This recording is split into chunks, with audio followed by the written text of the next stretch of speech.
सुबह 3:30 बजे हमारी लड़ाई हो गई गुरुजी से।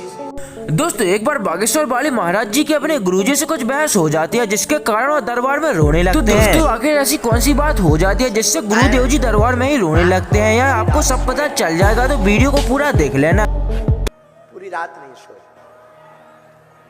सुबह 3:30 बजे हमारी लड़ाई हो गई गुरुजी से। सुबह 3:30 बजे हमारी लड़ाई हो गई गुरुजी से, बाहर के लोगों से नहीं, सन्यासी बाबा से। ये हमने घटना बताई भी नहीं किसी। 3:30-4 बजे जब सब बच्चे चले गए, सब नॉर्मल था, लेकिन लड़ाई इस बात पे हो गई कि गुरुदेव जब हम सच हैं तो हमारी बार बार परीक्षा हम पर उंगली क्यों उठाई जाती।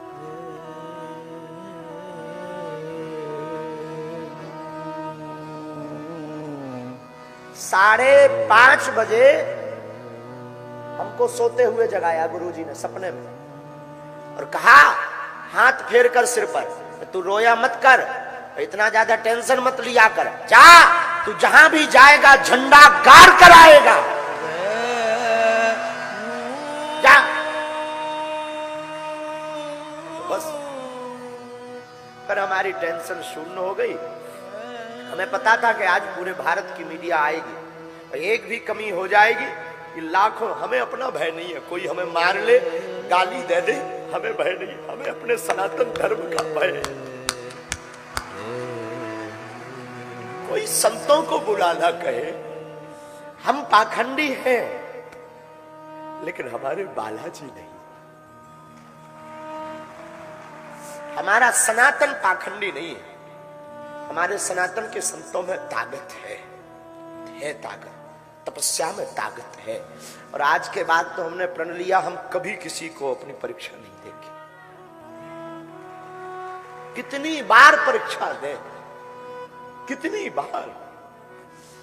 बागेश्वर धाम पर भी आधी हकीकत आधा फसाना आया, उन्होंने भी खूब परेशान किया, परीक्षा ली। हमें कोई दिक्कत नहीं, जो नॉर्मली है हम वो तो बोलते ही है।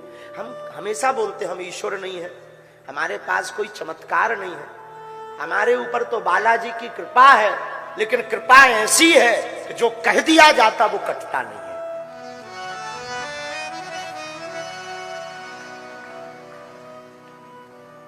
कितनी बार सत्य को परेशान करोगे, कितनी बार साच को कसौटी पर कसोगे, आखिर कब तक। हमने किसी को बुलाया नहीं, हमने किसी से प्रमाण पत्र नहीं मांगा, हमने कभी किसी से रुपया नहीं मांगा, ना हमारी कोई ऐसी मन की भावना है। हमारी भावना सनातन है। और आज तो हमें दरबार का पूरा होश भी नहीं है। वो तो बाद में जब हमें बताया तब हमें याद आता है, कल तक हमारे सब बच्चे परेशान थे।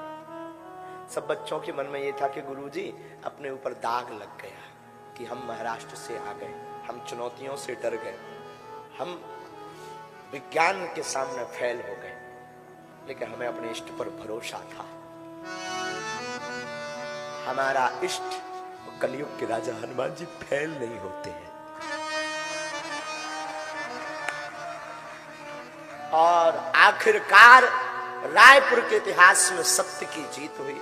और हम आज प्रार्थना करें, कोई सफाई नहीं है, हमें कुछ ऐसा भी मन में फील नहीं है कि हमने बता दिया और आज हमारी जीत हो गई। हमें बस ये फील है कि जो संत टीवी डिबेट पर हमारे लिए बोलते थे, जो हिंदू सनातनी हमारे लिए बिना हमारे सामने पुरजोर समर्थन करते थे, आज उनकी जीत हो गई। जो हमारे लिए लड़ जाते थे, आज उनकी जीत हो गई। और विज्ञान के युग में हुई, और किसी बंद कमरे में नहीं। लगभग कितने लाख लोग होंगे आज हैं? 4 लाख तो कम से कम होंगे, बंद कमरे में नहीं, 4 लाख लोगों के सामने। खैर छोड़ो, जो बीत गया सो बीती ताही विसार दे। अब आगे की बात यही है कि आज के बाद कोई भी विज्ञान का व्यक्ति उंगली उठाएगा तो हम उसको हिजड़ा कहेंगे। कोई भी विज्ञान, क्षमा कीजिएगा ये जो शब्द बोला है इसमें कंट्रोवर्सी मत करना, ये शब्द हमारे मुंह से गलत निकल गया, ऐसा हमें नहीं बोलना था, क्योंकि तीनों चाहे वो पुरुष हो या स्त्री हो या मध्य के अर्धनारेश्वर रूप में हो, हमारे लिए पूज्य हैं।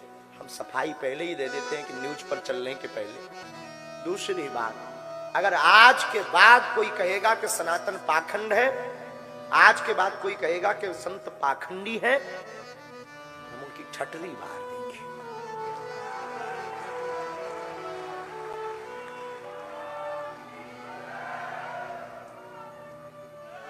लेकिन जानकी नाथ सहाय,